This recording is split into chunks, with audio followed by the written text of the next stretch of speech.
श्री पंचवदनाय आंजनेयाय नमः। ॐ अस्य श्री पंचमुख हनुमत कवच मंत्रस्य ब्रह्मा ऋषिः गायत्री छन्दः पंचमुख विराट हनुमान देवता। ह्रीं बीजं श्रीं शक्ति क्रौं कीलकं क्रूं कवचं क्रैं अस्त्राय फट्। श्री गरुड उवाच अथ ध्यानं प्रवक्ष्यामि शृणु सर्वाङ्गसुन्दरी। यत् कृतं देवदेवेन ध्यानं हनुमतः प्रियं पञ्चवक्त्रं महाभीमं त्रिपञ्चनयनैर्युतं बाहुभिर्दशभिर्युक्तं सर्वकामार्थसिद्धिदं पूर्वतं वानरं वक्त्रं कोटिसूर्यसमप्रभं दृष्टाकरालवदनं भ्रुकुटिकुटिलेक्षणम् अस्यैव दक्षिणं वक्त्रं नारसिंहं महाद्भुतम् अत्युग्रतेजो वपुषं भीषणं भयनाशनं पश्चिमं गारुडं वक्त्रं वक्रतुण्डं महाबलं सर्वनागप्रशमनं विषभूतादिकृन्तनम् उत्तरं शोकरं वक्त्रं कृष्णदीप्तं नभोपमं पातालसिंहवेताल ज्वररोगादिकृन्तनम् ऊर्ध्वं हयाननं घोरं दानवान्तकरं परं येन वक्त्रेण विप्रेन्द्र तारकाख्यं महासुरं जघान शरणं तस्यात् सर्वशत्रुहरं परं ध्यात्वा पञ्चमुखं रुद्रं हनुमन्तं दयानिधिं खड्गं त्रिशूलं खट्वाङ्गं पाशं कुशपर्वतं मुष्टिं कौमोदकीं वृक्षं धारयन्तं कमण्डलुं बिन्दिपालं ज्ञानमुद्रां दशभिर्मुनिपुङ्गवम् एतान्यायुधजालानि धारयन्तं भजाम्यहं प्रीता शनोपविष्टं तं सर्वाभरणभूषितं दिव्यमाल्याम्बरधर दिव्यगन्धानुलेपनं सर्वाश्चर्यमयं देव हनुमद्विश्वतोमुखं पश्चास्यमच्युतं नेक विचित्रवर्णं वक्त्रं शशाङ्कशिखरं कपिराजवयं पीताम्बरादिमुकुटैरूपशोभिताङ्गं पिङ्गाक्षमाद्यमनिशं मनसा स्मरामि मर्कटिमहोत्साहं सर्वशत्रुहरं परं शत्रुसंहरं मां रक्ष श्रीमन्नापदमुद्धर। ॐ हरिमर्कटमर्कट मन्त्रमिदं लिख्यति वामतले यदि नश्यति नश्यति शत्रुकुलं यदि मुष्यति मुष्यति वामलता। श्रीशनिभार्यास्तोत्रम् यः पुरा राज्यभ्रष्टाय नलाय प्रददो किल स्वप्ने सौरिः स्वयं मन्त्रं सर्वकामफलप्रदम् क्रोडं नीलाञ्जनप्रख्यं नीलजीमूतसन्निभं छायामार्तण्डसम्भूतं नमस्यामि शनैश्चरम्। ॐ नमोऽर्कपुत्राय शनैश्चराय निहारवर्णाजननीलकाय स्मृत्वा रहस्यं भूयिमानुषत्वे फलप्रदो मे भव सूर्यपुत्र। नमोऽस्तु प्रेतराजाय कृष्णवर्णाय ते नमः शनैश्चराय क्रूराय सिद्धिबुद्धिप्रदायिने य एभिर्नामभिस्तौति तस्य तुष्टो भवाम्यहम् मामकानां भयं तस्य स्वप्नेष्वपि न जायते गार्गे कौशिकस्यापि पिप्पलादो महामुनिः शनैश्चरकृता पीडा न भवति कदाचनः क्रोडस्तु पिङ्गलो बभ्रुः कृष्णो रौद्रोऽन्तको यमः शौरिः शनैश्चरोमन्दः पिप्पलादेन संयुतः। एतानि शनिनामानि प्रातरुत्थाय यः पठेत् तस्य शौरे कृता पीडा न भवति कदाचन। ध्वजनी धामनी चैव कंकाली कलहप्रिया कलही कंटकी चापि अजा महिषी तुरंगमा। नामानि शनिभार्याया नित्यं जपति यः पुमान् तस्य दुःखा विनश्यन्ति सुखसौभाग्यं वर्धते।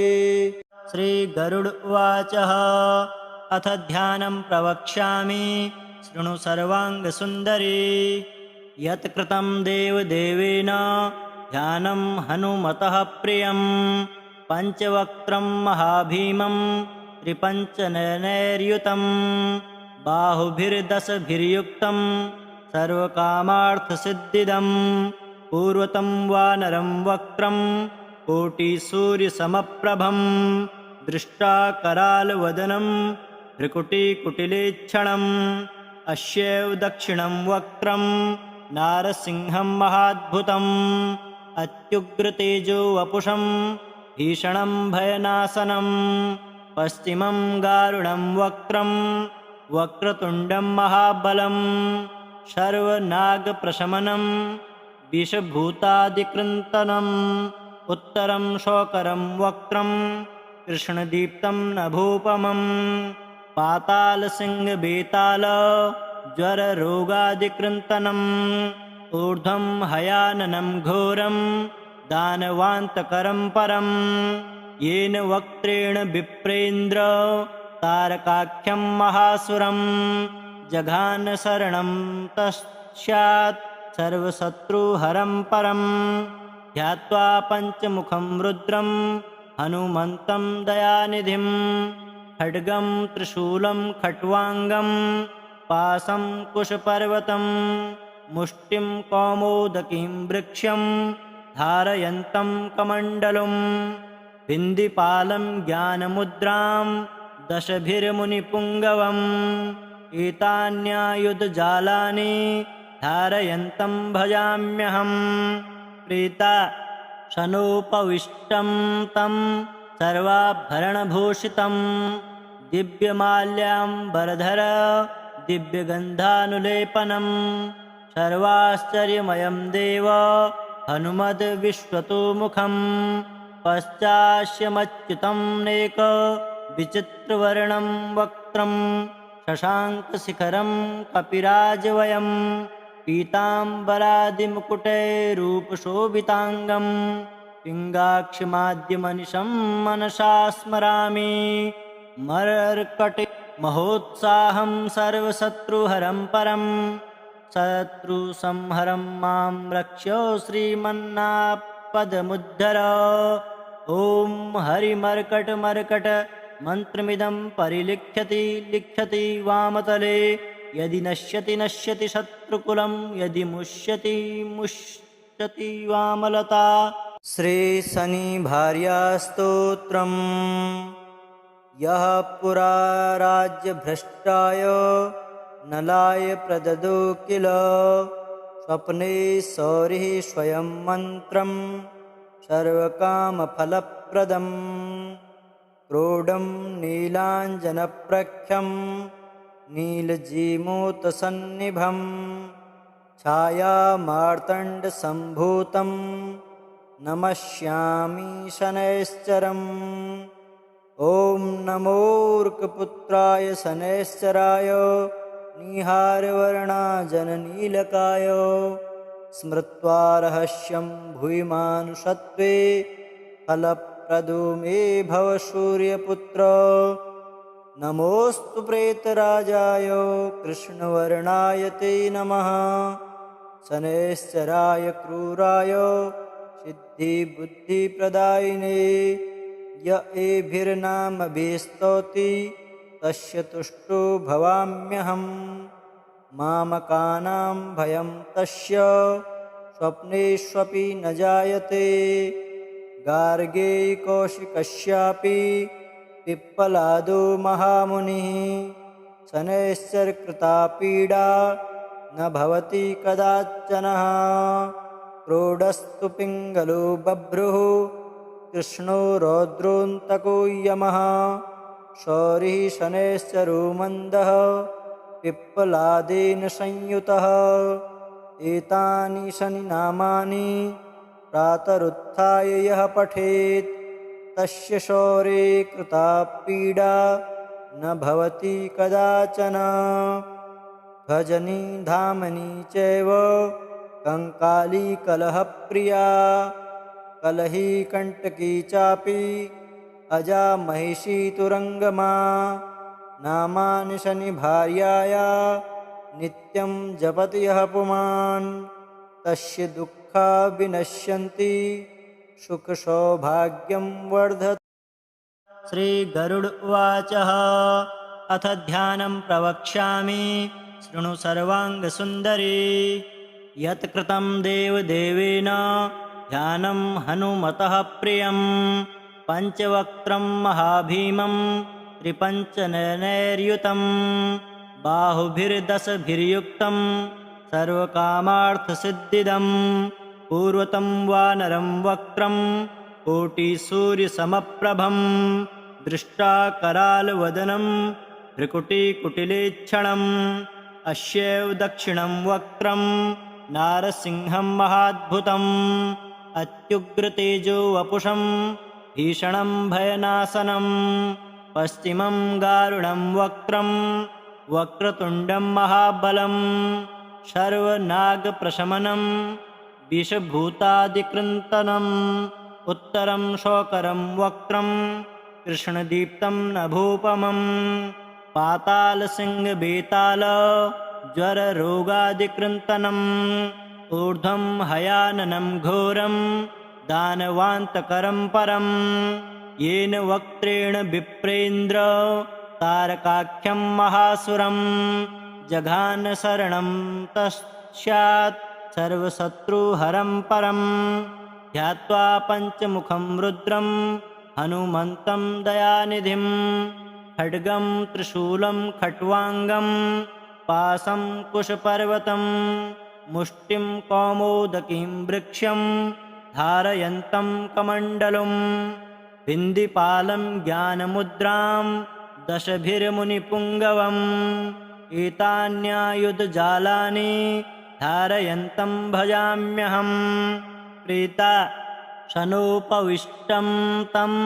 सर्वाभरणभूषितं दिव्यमाल्याम्बरधर दिव्यगन्धानुलेपनं सर्वाश्चर्यमयं देव हनुमद्विश्वतोमुखं पश्चास्यमच्युतं नेक विचित्रवर्णं वक्त्रं शशाङ्कशिखरं कपिराजवयं पीताम्बरादिमुकुटैरूपशोभिताङ्गं पिङ्गाक्षमाद्यमनिशं मनसा स्मरामि मर्कटे महोत्साहं सर्वशत्रुहरं परं शत्रुसंहरं मां रक्ष श्रीमन्नापदमुद्धर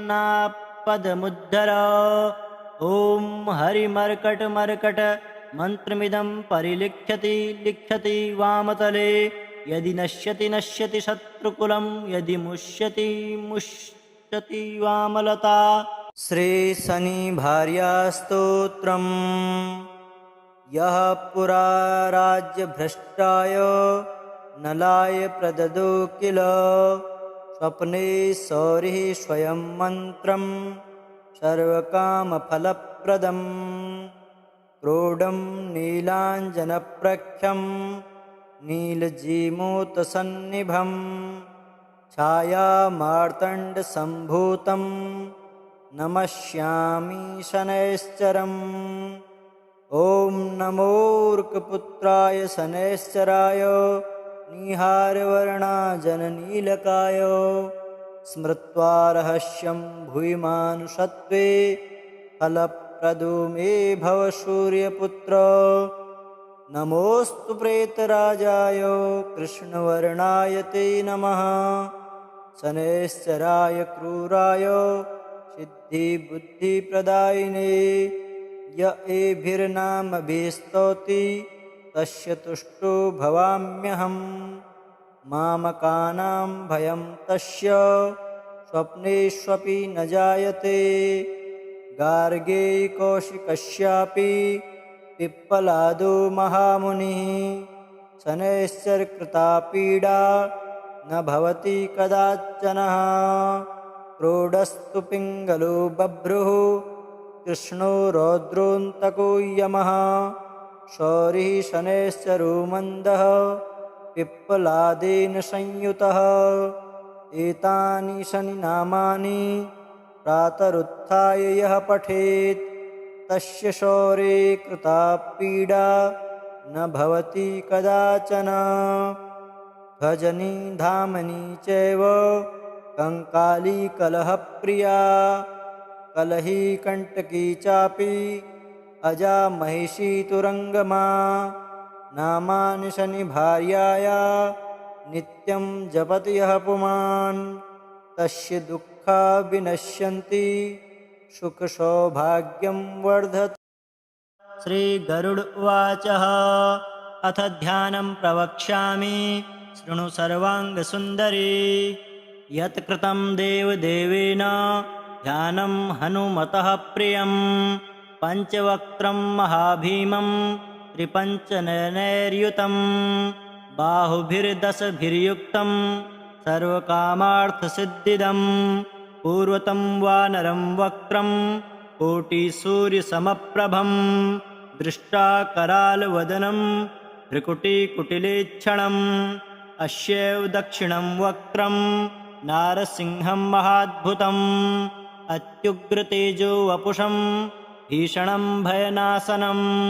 पश्चिमं गारुडं वक्त्रं वक्रतुण्डं महाबलं सर्वनागप्रशमनं विषभूतादिकृन्तनम्। उत्तरं शोकरं वक्त्रं कृष्णदीप्तं नभोपमं पातालसिंहबेताल ज्वररोगादिकृन्तनम्। ऊर्ध्वं हयाननं घोरं दानवान्तकरं परं येन वक्त्रेण विप्रेन्द्र तारकाख्यं महासुरं। जघान शरणं तस्यात् सर्वशत्रुहरं परं ध्यात्वा पञ्चमुखं रुद्रं हनुमन्तं दयानिधिं। खड्गं त्रिशूलं खट्वाङ्गं पाशं कुशपर्वतं मुष्टिं कौमोदकीं वृक्षं धारयन्तं कमण्डलुं। बिन्दिपालं ज्ञानमुद्रां दशभिर्मुनिपुङ्गवम् एतान्यायुधजालानि धारयन्तं भजाम्यहम्। प्रीता शनोपविष्टं तं सर्वाभरणभूषितं दिव्यमाल्याम्बरधर दिव्यगन्धानुलेपनं सर्वाश्चर्यमयं देव हनुमद्विश्वतोमुखं। पश्चास्यमच्युतं नेक विचित्रवर्णं वक्त्रं शशाङ्कशिखरं कपिराजवयं पीताम्बरादिमुकुटैरूपशोभिताङ्गं पिङ्गाक्षमाद्यमनिशं मनसा स्मरामि। मर्कटे महोत्साहं सर्वशत्रुहरं परं शत्रुसंहरं मां रक्ष श्रीमन्नापदमुद्धर। ॐ हरिमर्कटमर्कट मन्त्रमिदं परिलिख्यति लिख्यति वामतले।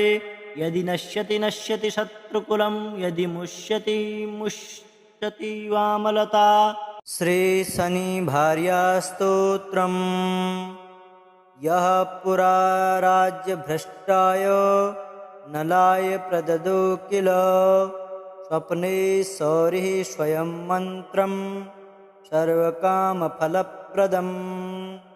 क्रोडं नीलाञ्जनप्रख्यं नीलजीमूतसन्निभं छायामार्तण्डसम्भूतं नमस्यामि शनैश्चरम्। ॐ नमोऽर्कपुत्राय शनैश्चराय निहारवर्णाजननीलकाय स्मृत्वा रहस्यं भूयिमानुषत्वे फलप्रदाय प्रदुमे भव सूर्यपुत्र नमोऽस्तु प्रेतराजाय कृष्णवर्णाय ते नमः शनैश्चराय क्रूराय सिद्धिबुद्धिप्रदायिने य एभिर्नामभिस्तौति तस्य तुष्टो भवाम्यहम् मामकानां भयं तस्य स्वप्नेष्वपि न जायते गार्गे कौशिकस्यापि पिप्पलादो महामुनिः शनैश्चरकृता पीडा न भवति कदाचनः क्रोडस्तु पिङ्गलो बभ्रुः कृष्णो रौद्रोऽन्तको यमः शौरिः शनैश्चरो मन्दः पिप्पलादेन संयुतः एतानि शनिनामानि प्रातरुत्थाय यः पठेत् तस्य शौरे कृता पीडा न भवति कदाचन भजनी धामनी चैव कंकाली कलहप्रिया कलही कंटकी चापि अजा महिषी तुरंगमा नामानि शनिभार्याया नित्यं जपति यः पुमान् तस्य दुःखा विनश्यन्ति सुखसौभाग्यं वर्धते। श्रीगरुड उवाच अथ ध्यानं प्रवक्ष्यामि शृणु सर्वाङ्गसुन्दरी यत् कृतं देवदेवेन ध्यानं हनुमतः प्रियं पञ्चवक्त्रं महाभीमं त्रिपञ्चनयनैर्युतं बाहुभिर्दशभिर्युक्तं सर्वकामार्थसिद्धिदं पूर्वतं वानरं वक्त्रं कोटिसूर्यसमप्रभं दृष्टाकरालवदनं भ्रुकुटिकुटिलेक्षणम् अस्यैव दक्षिणं वक्त्रं नारसिंहं महाद्भुतम् अत्युग्रतेजो वपुषं भीषणं भयनाशनं पश्चिमं गारुडं वक्त्रं वक्रतुण्डं महाबलं सर्वनागप्रशमनं विषभूतादिकृन्तनम् उत्तरं शोकरं वक्त्रं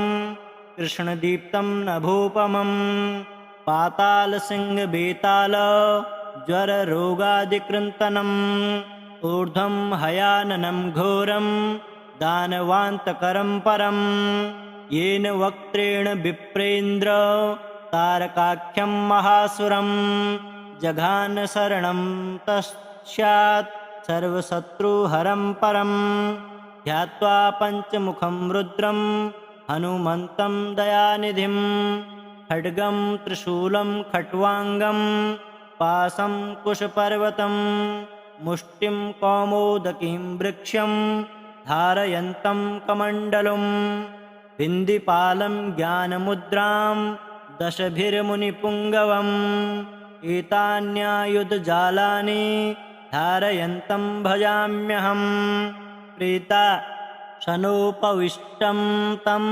सर्वाभरणभूषितं दिव्यमाल्याम्बरधर दिव्यगन्धानुलेपनं सर्वाश्चर्यमयं देव हनुमद्विश्वतोमुखं पश्चास्यमच्युतं नेक विचित्रवर्णं वक्त्रं शशाङ्कशिखरं कपिराजवयं पीताम्बरादिमुकुटैरूपशोभिताङ्गं पिङ्गाक्षमाद्यमनिशं मनसा स्मरामि मर्कटे महोत्साहं सर्वशत्रुहरं परं शत्रुसंहरं मां रक्ष्यो श्रीमन्नापदमुद्धर ॐ हरिमर्कटमर्कट मन्त्रमिदं परिलिख्यति लिख्यति वामतले यदि नश्यति नश्यति शत्रुकुलं यदि मुष्यति मुष्यति वामलता। श्रीशनिभार्यास्तोत्रम् यः पुरा राज्यभ्रष्टाय नलाय प्रददो किल स्वप्ने सौरिः स्वयं मन्त्रं सर्वकामफलप्रदम् क्रोडं नीलाञ्जनप्रख्यं नीलजीमूतसन्निभं छायामार्तण्डसम्भूतं नमस्यामि शनैश्चरम्। ॐ नमोऽर्कपुत्राय शनैश्चराय निहारवर्णाजननीलकाय स्मृत्वा रहस्यं भुवि मानुषत्वे फलप्रदो मे भव सूर्यपुत्र। नमोऽस्तु प्रेतराजाय कृष्णवर्णाय ते नमः। शनैश्चराय क्रूराय सिद्धिबुद्धिप्रदायिने य एभिर्नामभिस्तौति तस्य तुष्टो भवाम्यहम्। मामकानां भयं तस्य स्वप्नेष्वपि न जायते। गार्गे कौशिकस्यापि पिप्पलादो महामुनिः शनैश्चरकृता पीडा न भवति कदाचनः। क्रोडस्तु पिङ्गलो बभ्रुः कृष्णो रौद्रोऽन्तको यमः। शौरिः शनैश्चरो मन्दः पिप्पलादेन संयुतः। एतानि शनिनामानि प्रातरुत्थाय यः पठेत् तस्य शौरे कृता पीडा न भवति कदाचन। भजनी धामनी चैव कंकाली कलहप्रिया कलही कंटकी चापि अजा महिषी तुरंगमा। नामानि शनिभार्याया नित्यं जपति यः पुमान् तस्य दुःखा विनश्यन्ति सुखसौभाग्यं वर्धते। श्रीगरुड उवाच अथ ध्यानं प्रवक्ष्यामि शृणु सर्वाङ्गसुन्दरी। यत् कृतं देवदेवेन ध्यानं हनुमतः प्रियं पञ्चवक्त्रं महाभीमं त्रिपञ्चनयनैर्युतं बाहुभिर्दशभिर्युक्तं सर्वकामार्थसिद्धिदं पूर्वतं वानरं वक्त्रं कोटिसूर्यसमप्रभं दृष्ट्वा करालवदनं भ्रुकुटिकुटिलेक्षणम् अस्यैव दक्षिणं वक्त्रं नारसिंहं महाद्भुतम् अत्युग्रतेजो वपुषं भीषणं भयनाशनं पश्चिमं गारुडं वक्त्रं वक्रतुण्डं महाबलं सर्वनागप्रशमनं विषभूतादिकृन्तनम् उत्तरं शोकरं वक्त्रं कृष्णदीप्तं नभोपमं पातालसिंहबेताल ज्वररोगादिकृन्तनम् ऊर्ध्वं हयाननं घोरं दानवान्तकरं परं येन वक्त्रेण विप्रेन्द्र तारकाख्यं महासुरं जघान शरणं तस्यात् सर्वशत्रुहरं परं ध्यात्वा पञ्चमुखं रुद्रं हनुमन्तं दयानिधिं खड्गं त्रिशूलं खट्वाङ्गं पाशं कुशपर्वतं मुष्टिं कौमोदकीं वृक्षं धारयन्तं कमण्डलुं बिन्दिपालं ज्ञानमुद्रां दशभिर्मुनिपुङ्गवम् एतान्यायुधजालानि धारयन्तं भजाम्यहं प्रीता शनोपविष्टं तं सर्वाभरणभूषितं दिव्यमाल्याम्बरधर दिव्यगन्धानुलेपनं सर्वाश्चर्यमयं देव हनुमद्विश्वतोमुखं पश्चास्यमच्युतं नेक विचित्रवर्णं वक्त्रं शशाङ्कशिखरं कपिराजवयं पीताम्बरादिमुकुटैरूपशोभिताङ्गं पिङ्गाक्षमाद्यमनिशं मनसा स्मरामि मर्कटे महोत्साहं सर्वशत्रुहरं परं शत्रुसंहरं मां रक्ष्यो श्रीमन्नापदमुद्धर ॐ हरिमर्कटमर्कट मन्त्रमिदं परिलिख्यति लिख्यति वामतले यदि नश्यति नश्यति शत्रुकुलं यदि मुष्यति मुष्यति वामलता। श्रीशनिभार्यास्तोत्रम् यः पुरा राज्यभ्रष्टाय नलाय प्रददो किल स्वप्ने सौरिः स्वयं मन्त्रं सर्वकामफलप्रदम् क्रोडं नीलाञ्जनप्रख्यं नीलजीमूतसन्निभं छायामार्तण्डसम्भूतं नमस्यामि शनैश्चरम्। ॐ नमोऽर्कपुत्राय शनैश्चराय निहारवर्णाजननीलकाय स्मृत्वा रहस्यं भूयिमानुषत्वे फलप्रदो मे भव सूर्यपुत्र। नमोऽस्तु प्रेतराजाय कृष्णवर्णाय ते नमः। शनैश्चराय क्रूराय सिद्धिबुद्धिप्रदायिने य एभिर्नामभिस्तौति तस्य तुष्टो भवाम्यहम्। मामकानां भयं तस्य स्वप्नेष्वपि न जायते। गार्गे कौशिकस्यापि पिप्पलादो महामुनिः शनैश्चरकृता पीडा न भवति कदाचनः। क्रोडस्तु पिङ्गलो बभ्रुः कृष्णो रौद्रोऽन्तको यमः। शौरिः शनैश्चरो मन्दः पिप्पलादेन संयुतः। एतानि शनिनामानि प्रातरुत्थाय यः पठेत् तस्य शौरे कृता पीडा न भवति कदाचन। भजनी धामनी चैव कंकाली कलहप्रिया कलही कंटकी चापि अजा महिषी तुरंगमा। नामानि शनिभार्याया नित्यं जपति यः पुमान् तस्य दुःखा विनश्यन्ति सुखसौभाग्यं वर्धते। श्रीगरुड उवाच अथ ध्यानं प्रवक्ष्यामि शृणु सर्वाङ्गसुन्दरी।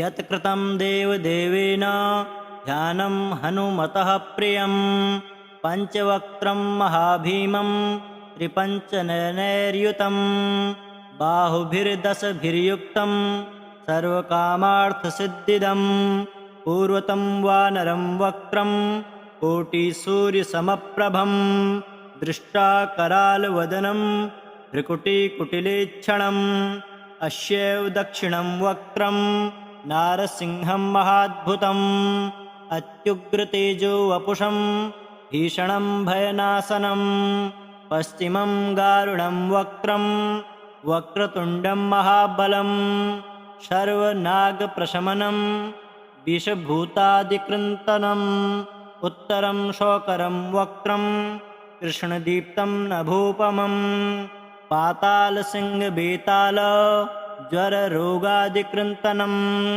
ऊर्ध्वं हयाननं घोरं दानवान्तकरं परं येन वक्त्रेण विप्रेन्द्र तारकाख्यं महासुरं जघान शरणं तस्यात् सर्वशत्रुहरं परं ध्यात्वा पञ्चमुखं रुद्रं हनुमन्तं दयानिधिं खड्गं त्रिशूलं खट्वाङ्गं पाशं कुशपर्वतं मुष्टिं कौमोदकीं वृक्षं धारयन्तं कमण्डलुं बिन्दिपालं ज्ञानमुद्रां दशभिर्मुनिपुङ्गवम् एतान्यायुधजालानि धारयन्तं भजाम्यहं प्रीता शनोपविष्टं तं सर्वाभरणभूषितं दिव्यमाल्याम्बरधर दिव्यगन्धानुलेपनं सर्वाश्चर्यमयं देव हनुमद्विश्वतोमुखं पश्चास्यमच्युतं नेक विचित्रवर्णं वक्त्रं शशाङ्कशिखरं कपिराजवयं पीताम्बरादिमुकुटैरूपशोभिताङ्गं पिङ्गाक्षमाद्यमनिशं मनसा स्मरामि मर्कटे महोत्साहं सर्वशत्रुहरं परं शत्रुसंहरं मां रक्ष्यो श्रीमन्नापदमुद्धर। ॐ हरिमर्कटमर्कट मन्त्रमिदं परिलिख्यति लिख्यति वामतले यदि नश्यति नश्यति शत्रुकुलं यदि मुष्यति मुष्यति वामलता। श्रीशनिभार्यास्तोत्रम्। यः पुरा राज्यभ्रष्टाय नलाय प्रददो किल स्वप्ने सौरिः स्वयं मन्त्रं सर्वकामफलप्रदम्। क्रोडं नीलाञ्जनप्रख्यं नीलजीमूतसन्निभं छायामार्तण्डसम्भूतं नमस्यामि शनैश्चरम्। ॐ नमोऽर्कपुत्राय शनैश्चराय निहारवर्णाजननीलकाय स्मृत्वा रहस्यं भूयिमानुषत्वे फलप्रदो मे भव सूर्यपुत्र। नमोऽस्तु प्रेतराजाय कृष्णवर्णाय ते नमः। शनैश्चराय क्रूराय सिद्धिबुद्धिप्रदायिने य एभिर्नामभिस्तौति तस्य तुष्टो भवाम्यहम्। मामकानां भयं तस्य स्वप्नेष्वपि न जायते। गार्गे कौशिकस्यापि पिप्पलादो महामुनिः शनैश्चरकृता पीडा न भवति कदाचनः। क्रोडस्तु पिङ्गलो बभ्रुः कृष्णो रौद्रोऽन्तको यमः शौरिः शनैश्चरो मन्दः पिप्पलादेन संयुतः। एतानि शनिनामानि प्रातरुत्थाय यः पठेत् तस्य शौरे कृता पीडा न भवति कदाचन।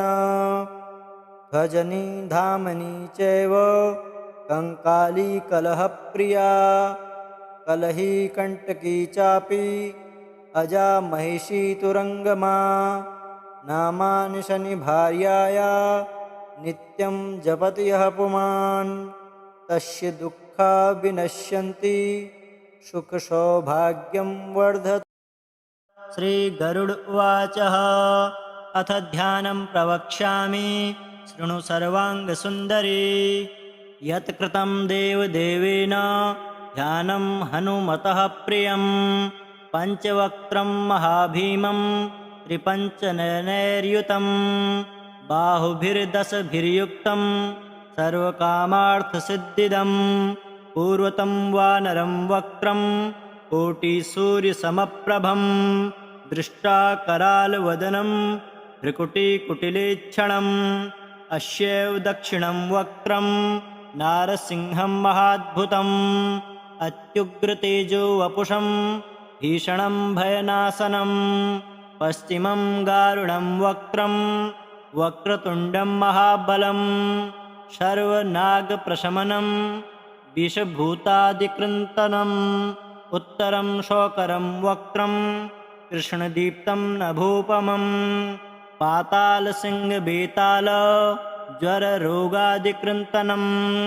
ऊर्ध्वं हयाननं घोरं दानवान्तकरं परं येन वक्त्रेण विप्रेन्द्र तारकाख्यं महासुरं जघान शरणं तस्यात् सर्वशत्रुहरं परं ध्यात्वा पञ्चमुखं रुद्रं हनुमन्तं दयानिधिं खड्गं त्रिशूलं खट्वाङ्गं पाशं कुशपर्वतं मुष्टिं कौमोदकीं वृक्षं धारयन्तं कमण्डलुं बिन्दिपालं ज्ञानमुद्रां दशभिर्मुनिपुङ्गवम् एतान्यायुधजालानि धारयन्तं भजाम्यहं प्रीता शनोपविष्टं तं सर्वाभरणभूषितं दिव्यमाल्याम्बरधर दिव्यगन्धानुलेपनं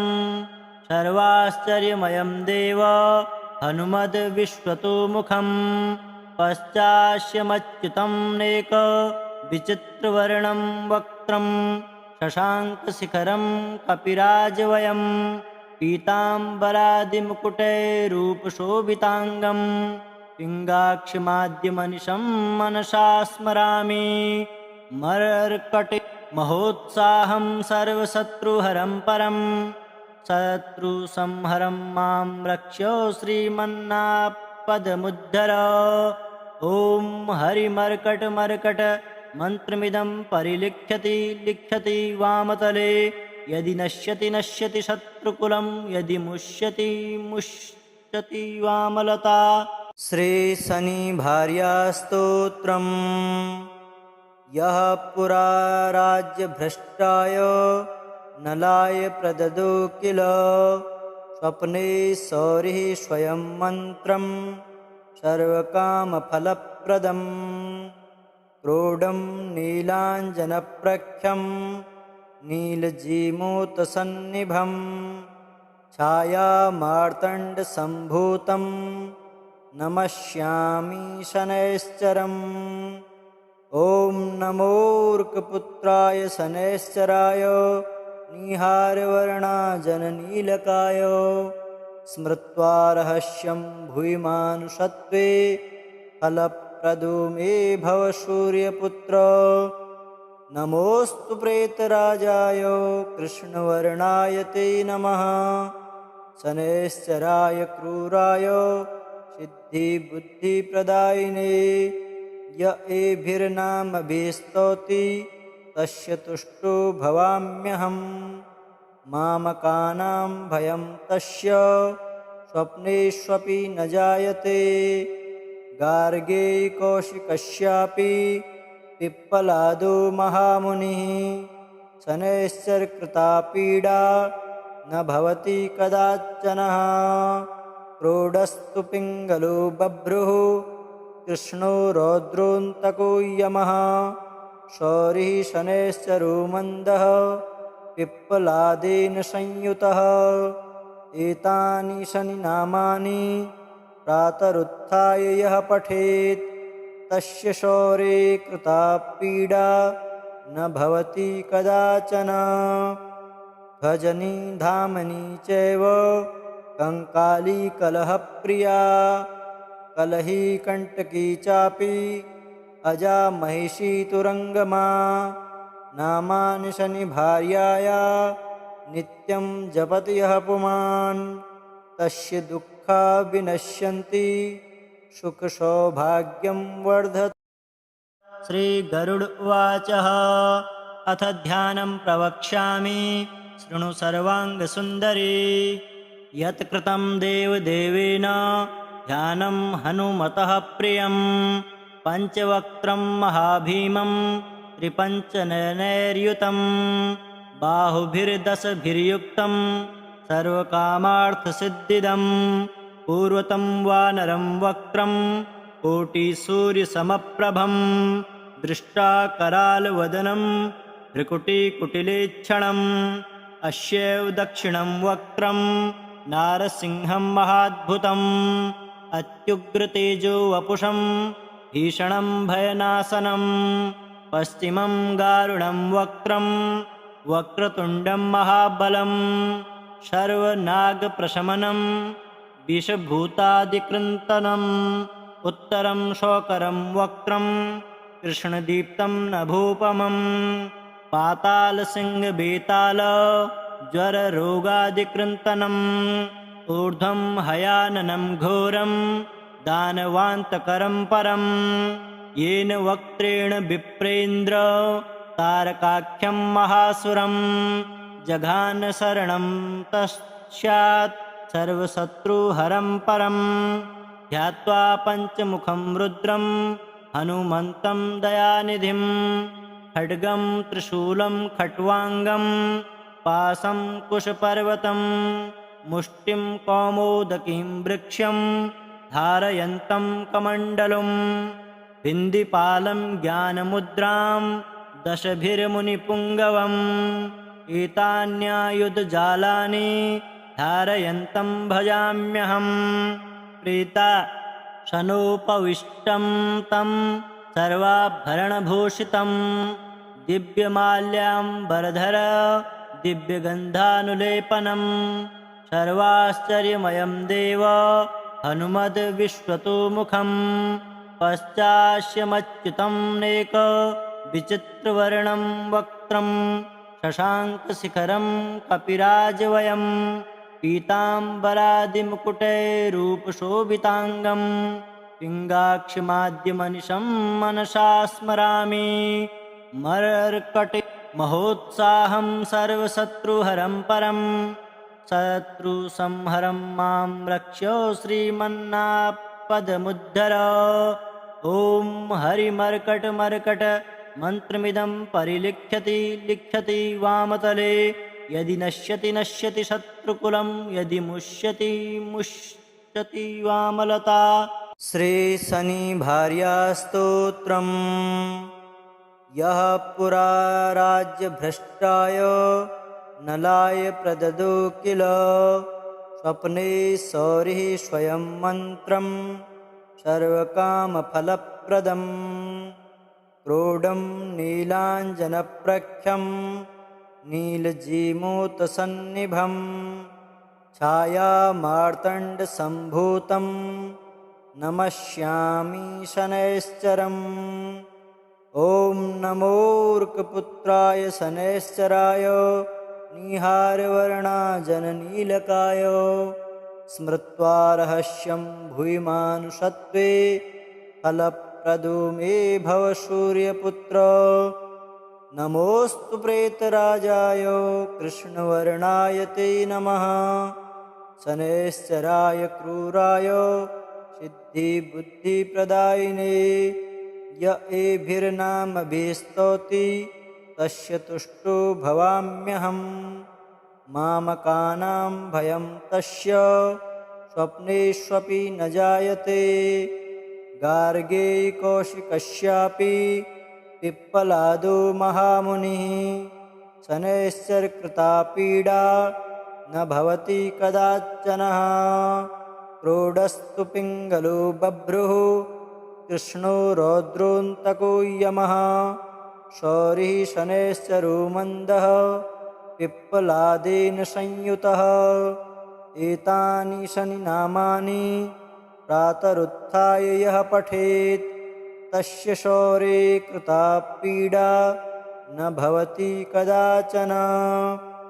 भजनी धामनी चैव कंकाली कलहप्रिया कलही कंटकी चापि अजा महिषी तुरंगमा नामानि शनिभार्याया नित्यं जपति यः पुमान् तस्य दुःखा विनश्यन्ति सुखसौभाग्यं वर्ध।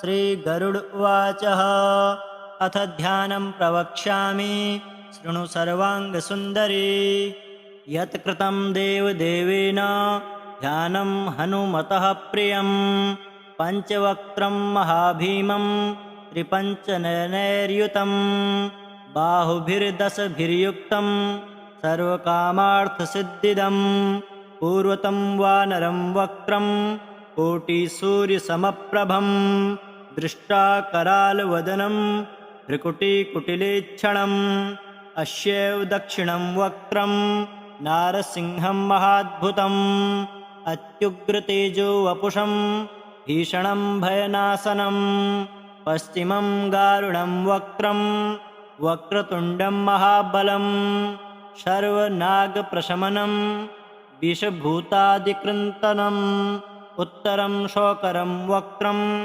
कृष्णदीप्तं नभोपमं पातालसिंहबेताल ज्वररोगादिकृन्तनम् ऊर्ध्वं हयाननं घोरं दानवान्तकरं परं येन वक्त्रेण विप्रेन्द्र तारकाख्यं महासुरं जघान शरणं तस्यात् सर्वशत्रुहरं परं ध्यात्वा पञ्चमुखं रुद्रं हनुमन्तं दयानिधिं खड्गं त्रिशूलं खट्वाङ्गं पाशं कुशपर्वतं मुष्टिं कौमोदकीं वृक्षं धारयन्तं कमण्डलुं बिन्दिपालं ज्ञानमुद्रां दशभिर्मुनिपुङ्गवम् एतान्यायुधजालानि धारयन्तं भजाम्यहं प्रीता शनोपविष्टं तं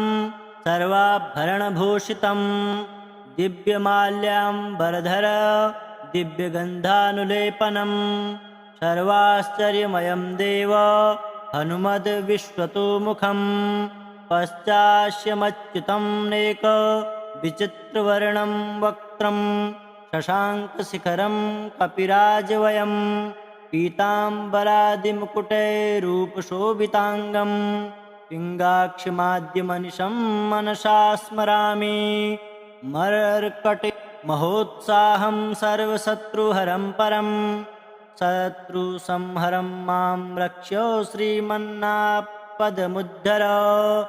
ॐ हरिमर्कटमर्कट मन्त्रमिदं लिख्यति वामतले यदि नश्यति नश्यति शत्रुकुलं यदि मुष्यति मुष्यति वामलता। श्रीशनिभार्यास्तोत्रम्।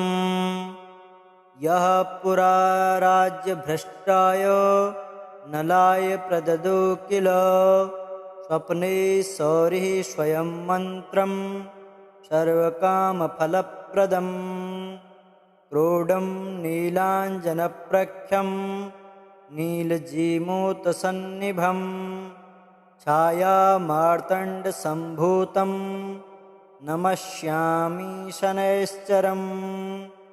ॐ नमोऽर्कपुत्राय शनैश्चराय निहारवर्णाजननीलकाय स्मृत्वा रहस्यं भूयिमानुषत्वे फलप्रदो मे भव सूर्यपुत्र। नमोऽस्तु प्रेतराजाय कृष्णवर्णाय ते नमः शनैश्चराय क्रूराय सिद्धिबुद्धिप्रदायिने य एभिर्नामभिस्तौति तस्य तुष्टो भवाम्यहम् मामकानां भयं तस्य स्वप्नेष्वपि न जायते गार्गे कौशिकस्यापि पिप्पलादो महामुनिः शनैश्चरकृता पीडा न भवति कदाचनः क्रोडस्तु पिङ्गलो बभ्रुः कृष्णो रौद्रोऽन्तको यमः शौरिः शनैश्चरो मन्दः पिप्पलादेन संयुतः एतानि शनिनामानि प्रातरुत्थाय यः पठेत् तस्य शौरे कृता पीडा न भवति कदाचन। भजनी धामनी चैव कंकाली कलहप्रिया कलही कंटकी चापि अजा महिषी तुरंगमा नामानि शनिभार्याया नित्यं जपति यः पुमान् तस्य दुःखा विनश्यन्ति सुखसौभाग्यं वर्धते।